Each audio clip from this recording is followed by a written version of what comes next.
I'm in the 49ers facility, Levi Stadium. John Lynch and Kyle Shanahan just spoke a few minutes ago. Here's my main takeaway. One, Ricky Pearsall still injured. They say he's not, but he's going to miss at least the first 3 practices with a hamstring injury that Kyle Shanahan said was really bad. He suffered it in OTAs, so that's the first takeaway. 2, Jauan Jennings is in the building.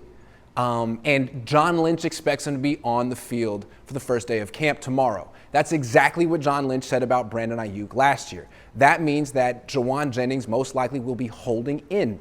And Jauan Jennings has a ton of freaking leverage because Ricky Pearsall's hurt and the Niners just signed Equanimous St. Brown, who isn't particularly good. So that brings us back to Jauan Jennings. I don't know what he's asking for, but I'm guessing he'll get it by the first or second padded practice of training camp, which is like this weekend. So good news for Jauan. Not the greatest news for Ricky Pearsall. Great news for Equanimous St. Brown fans, all 3 of them.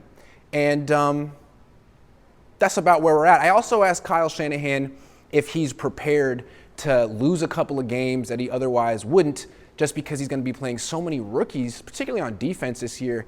And he gave me this long stare like, man, and he said, look, if I had better veterans to play, I'd play them. It's about winning the game. So I still feel like he and John are a little salty that the owners decided not to really spend much money on veterans this year and gave him a bunch of rookies. So he's like, I don't know, we'll do the best we can, but rookies are rookies. So to summarize, Ricky Pearsall still hurt, going to miss at least the first 3 practices, at least. Those were John Lynch's words. So we'll see if he ever gets on the field. And when he does get on the field, let's see how long he can stay on the field. Because last year in training camp, I think he had maybe 5 consecutive practices before he injured himself again.